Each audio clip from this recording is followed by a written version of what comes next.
Hello friends, मैं आपका mentor AK Singh और आज हम सी टेट का 24 दिसंबर 2021 का पेपर 2 का CDP का भाग देखेंगे। इसमें हम 30 क्वेश्चन देखेंगे और आप इन 30 क्वेश्चनों को आंसर के साथ देखिए और चेक करिए, या फिर एक तरह से जिनका कहना ये लग रहा है कि आपने प्रीवियस ईयर पेपर दिया है, मतलब पेपर दिया है, वो आंसर चेक करना चाहते हैं वो आंसर चेक करिए, नहीं तो पेपर देखिए। ठीक है, तो चलिए 30 क्वेश्चन हम देखेंगे। और इससे पहले पेपर 1 का 24 तारीख का, CDP का, EVS का और हिंदी का भाग आपको चैनल पर मिल गया है, जाकर आप देख सकते हैं। तो समय व्यर्थ न करते हुए चलिए शुरू करते हैं।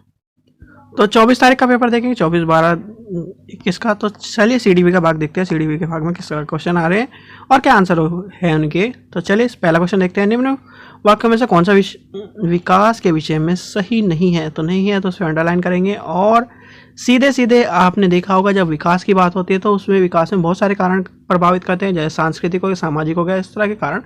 तो यहाँ पर एक चीज़ देखिए मिली है, तो वो है सांस्कृतिक परिवर्तन से विकास का प्रभावी नहीं होता। तो यानी कि सांस्कृतिक विकास की नेगेटिव बात कर रहा है। और विकास बहुआयामी या बहुमुखी होता है, ये पता है, जीवन पर्याप्त चलता रहता है निश्चय, ये सब चीज़ें सही है। तो इसका आंसर क्या हो जाएगा? गलत पूछा है तो गलत में आंसर हो जाएगा question option number 2। Question number 2 देखते हैं। क्वेश्चन नंबर 2 क्या कह रहा है? बच्चों के संज्ञानात्मक विकास किसका परिमाण है? तो जो बच्चे का संज्ञानात्मक विकास होता है वो केवल, अगर हम केवल वाली बात लेके चले तो केवल वाली बात में ये दोनों कट जाएंगे और बचा क्या आंसर? आनुवांशिक और वातावरण की परस्पर क्रिया का। नेक्स्ट देखते हैं, नेक्स्ट क्या कह रहा है। क्वेश्चन नंबर 3 देखते हैं। विकास का वह चरण जब कोई जीव सबसे तेजी से किसी विशेष कौशल या विशेषता को प्राप्त कर सकता है, क्या कहलाता है? तो वो कहलाता है समीपस्थ विकास का क्षेत्र, यानी कि ऑप्शन नंबर हो जाएगा इसका 2 और आंसर हो जाएगा हमारा समीपस्थ विकास का क्षेत्र। क्वेश्चन नंबर 4 देखते हैं। क्वेश्चन नंबर 4 क्या कह रहा है? क्वेश्चन नंबर 4 कह रहा है बच्चों का एक समूह अपने खेल को नृत्य रियलिटी शो पर आधारित करता है। यह है एक जज को नकल करते हुए। तो ये क्वेश्चन बिल्कुल रिपीट है। आपने अगर मेरे जो प्रीवियस ईयर बोल रहा हूँ, जो आपको अभी 16 से लेकर अभी पेपर मिले हैं उसमें देखा होगा तो आपको ये बिल्कुल एक्यूरेट क्वेश्चन मिला होगा। और इसमें होगा मीडिया का सहयोग हो रहा है, तो मीडिया वाली बात आ जाएगी, यानी ऑप्शन नंबर 1 हो जाएगा इसका आंसर। क्वेश्चन नंबर 5 देखते हैं। 5 क्या कह रहा है? जीन पियाजे के संज्ञानात्मक विकास के सिद्धांत के अनुसार अनुसरण करते हुए विद्यार्थी का विकास की व्यवस्था पर जो संप्रयुक्त करने चाहती है परिकल्पना आधारित निगमात्मक तर्क की जरूरत पड़ती है। तो ये अगर हम देखे चले तो मूर्त नहीं होगा, पूर्ण संक्रियात्मक में संवेदन नहीं होगा, तो इसका होगा अमूर्त संक्रियात्मक, यानी कि ऑप्शन नंबर 4 होगा। क्वेश्चन नंबर 6 देखेंगे। सामूहिक एकल लाभ, यानी कि किसकी बात कर रही है? ये इंग्लिश में हम देखें तो एक तरह से एक का लाभ, मतलब जैसे पहली बात तो अगर हम इसे लेके चले तो ये 2 लोगों ने कही है, पर एक्यूरेट आंसर हम लेके चलेंगे अगर ये अवधारणा किसने दी है तो वो दी है Vygotsky, option number 2। Question number 7 देखेंगे। 7 क्या कह रहा है? एक में सहपाठियों का एक समूह किसी सामान्य लक्ष्य तक पहुंचने के लिए कार्य कर रहा है, तो इस स्थिति में वह डैश में व्यस्त है, तो क्या होगा? परस्पर अध्ययन, यानी ऑप्शन नंबर हो जाएगा पहला। क्वेश्चन नंबर 8 देखते हैं। 8 क्या कह रहा है? 8 क्या कह रहा है? लेव वाइगोत्स्की का मानना था कि, तो क्या मानना था उनका? समस्या समाधान के दौरान बच्चे को संकेत देकर और उत्तर की तरफ पहुंचाने वाले सवाल पहाड़ प्रदान करते हैं, यानी क्या हो जाएगा इसका? ऑप्शन नंबर 2 हो जाएगा इसका आंसर। तो ठीक है बच्चों, नेक्स्ट देखते हैं। नेक्स्ट क्वेश्चन क्या कह रहा है? नेक्स्ट कह रहा है कैरोलो गिलोन डैश है का तर्क था कि कोलरबर्ग के नैतिक सिद्धांत में नारीवादी नैतिकता को देखभाल के आचरण पर बल देते हैं जिसके अवहेलना की गई, यानी कि क्या हो जाएगा इसका आंसर? ऑप्शन नंबर 1 हो जाएगा और इसका आंसर हो जाएगा पहला। क्वेश्चन नंबर 10 देखेंगे। 10 क्या कह रहा है? बाल केंद्रित शिक्षा के समर्थन का मानना है कि क्या है वो?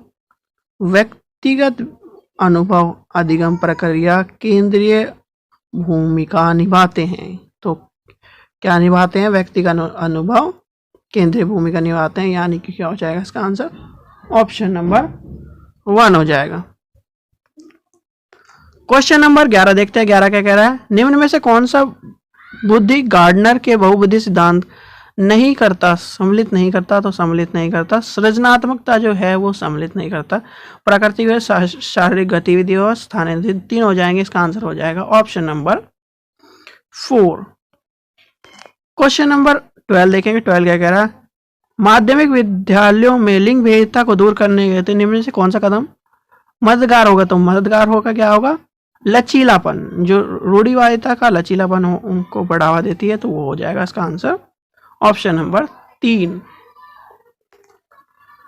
क्वेश्चन नंबर 13 देखते हैं। 13 क्या कह रहा है? एक अध्यापिका को अधिगमकर्ताओं की पसंदीदा अधिगम शैली व्यक्तिगत भिन्नताओं डैश करना चाहिए। तो क्या करना चाहिए? उसका सम्मान करना चाहिए, यानी ऑप्शन नंबर हो जाएगा पहला।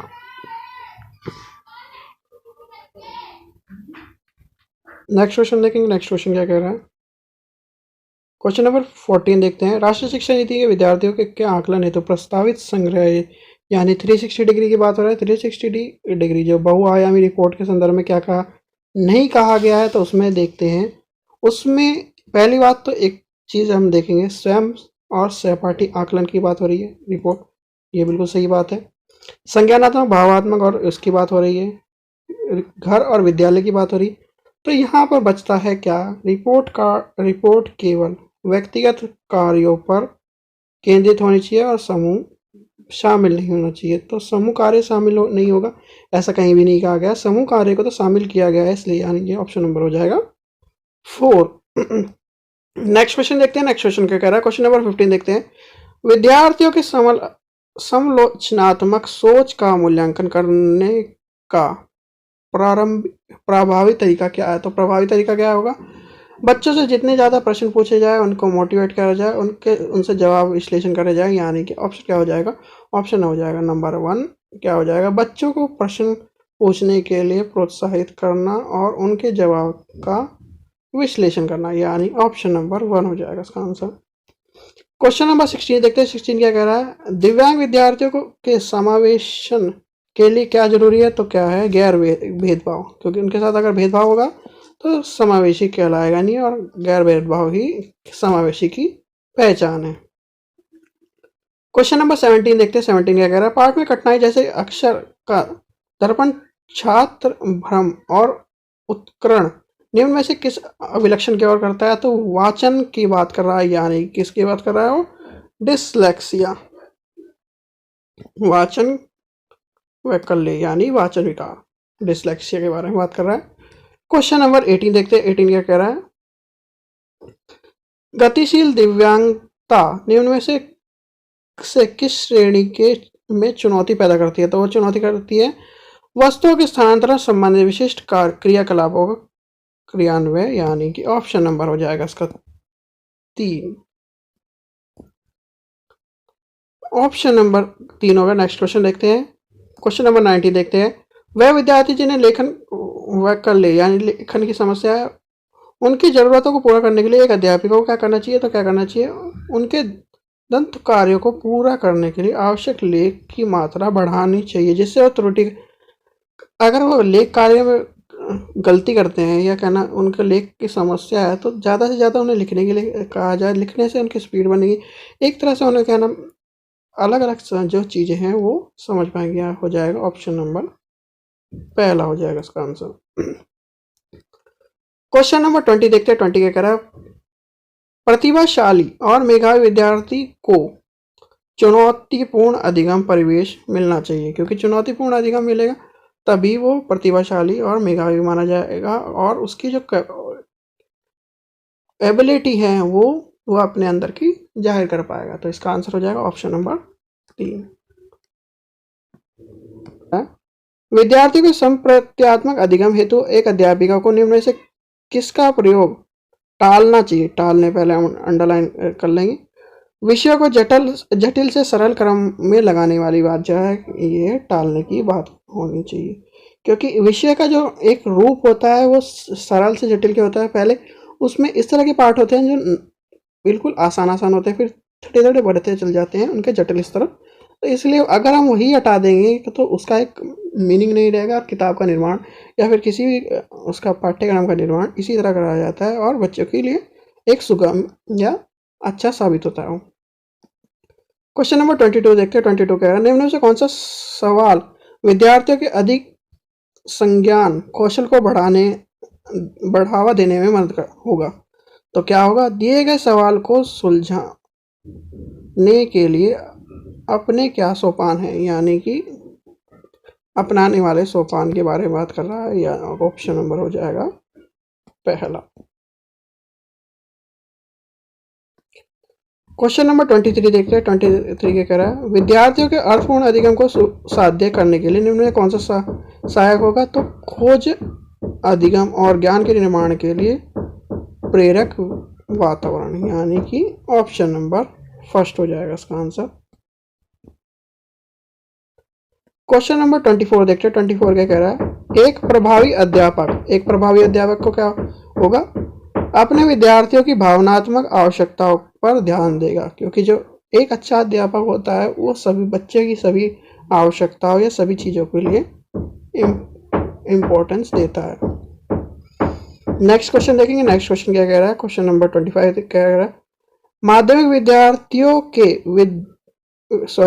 विद्यालय में विद्यार्थियों को पढ़ाने के लिए वांछनीय तरीका कौन सा है? तो क्या होगा? उसका आंसर होगा विद्यार्थियों की समस्या समाधान के लिए बहुविधि तरीके खोजने के लिए प्रोत्साहन किया जाए, क्योंकि जब बहुविधि खोजने के लिए प्रोत्साहन किया जाएगा तो उसमें बच्चा एक क्रिएटिव वर्क करेगा या और उसमें ज़्यादा से ज़्यादा सोचने की उसका क्षमता विकसित होगी, यानी ऑप्शन हो जाएगा इसका पहला।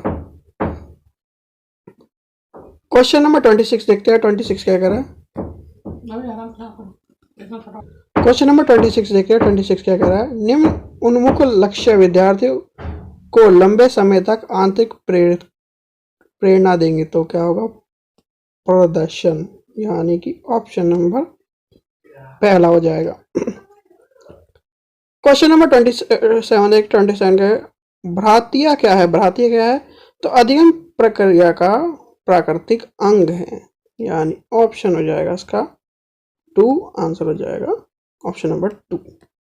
क्वेश्चन नंबर 28 देखते हैं। कारक कथन और तर्क दिया गया है, तो तर्क इसे देखेंगे। विद्यार्थी को अपने आसपास होने वाले विभिन्न घटनाओं के कारण अंदाजा लगाने के लिए बढ़ावा देना चाहिए। ठीक है। बच्चे अपने आसपास दिखी हर घटनाओं के कारण खोजने चाहते हैं, उनके कारण व्याख्या करना चाहिए और लघु सिद्धांतों के लिए निर्मित करना। तो बिल्कुल सही है, दोनों चीज़ें सही हैं और दोनों चीज़ें के लिए हो जाएगा ऑप्शन नंबर 1 हो जाएगा। ए और आर दोनों सही है और व्याख्या भी सही कर रहा है, यानी कि ऑप्शन नंबर 1 हो जाएगा। क्वेश्चन नंबर 29 देखते हैं। 29 के भी कथन कारक के ऊपर क्वेश्चन है। अध्यापक को नए संप्रदाय को बच्चे के पूर्ण अनुभव से जोड़ना का प्रयत्न करना चाहिए। बिल्कुल सही बात है। अधिगम एक निरंतर प्रक्रिया है जो विद्यालय से बाहर भी होती है। तो बिल्कुल सही है, विद्यालय से बाहर भी होती है, स्कूल में भी होती है, आस पड़ोस में भी होती है। सब तरह से अधिगम चलता रहता है। कहीं ना कहीं सीखना जो है और अधिगम एक ऐसी प्रक्रिया है जो चलती ही रहती है, यानी ऑप्शन नंबर हो जाएगा फर्स्ट। लास्ट क्वेश्चन देखेंगे। लास्ट क्वेश्चन क्या कह रहा है किसी दिए गए विषय का ज्ञान और संबंध व्यवस्थित तथा प्रस्तुत करने के चित्रात्मक उपकरण का कहलाता है। तो क्या कहलाता है? संप्रेत्य चित्रण, यानी ऑप्शन नंबर 3। तो चलिए बच्चों, आज हमने जो 30 क्वेश्चन देखे 24 दिसंबर 2021 के पेपर 2 का CDP का जो भाग देखा इसी तरह आपको क्या नाम इसमें इससे पहले जो पेपर 1 हुआ उसमें आपको मिल गया है वो CDP का, एनवायरनमेंट का और हिंदी का आप जाके चैनल पर देख सकते हैं। और आशा करता हूँ आपको वीडियो पसंद आएगी। वीडियो पसंद आए तो लाइक करें, शेयर करें और चैनल को सब्सक्राइब करें। और एक चीज़ एक बात कि आपको जो रिजल्ट मिल रहा है वो CTET की तरफ से, CTET का रिजल्ट लेट कारण बहुत सारे हैं। एक नंबर 1 देखे चले हम थोड़ा समय ले लेते हैं। एक नंबर 1 कारण है जो मिस प्रिंट हुए हैं, यानी जो ऑप्शन आंसर जो गलत हुए हैं और हिंदी में उनका ऑप्शन गलत है और इंग्लिश में सही है, तो वो है कारण। उसका सॉल्यूशन थोड़ा सा ये है नॉर्मलाइजेशन वाला। नॉर्मलाइजेशन वैसे मना कर रहे हैं तो होगा नहीं। आपत्तियां और कहीं भी रिजल्ट में थोड़ा सा टाइम लग जाता है। और वैसे भी अगर आप देखें तो CTET का ट्रैक रिकॉर्ड देखें तो CTET का ट्रैक रिकॉर्ड का रिजल्ट का ट्रैक रिकॉर्ड है तो वो आता है सुबह से लेके, मतलब यानी कि सुबह ऑफिस अगर 10 बजे से खुलता है तो 10 बजे से लेके 2 बजे या क्या नाम तक रिजल्ट आ जाता है। तो ये टाइम आप देख लें तो इस तरह। और जब रिजल्ट आ जाएगा तो आपको चैनल पर अप टू डेट मिल जाएगा, इसलिए आप बेल आइकन और चैनल को सब्सक्राइब करके थैंक यू।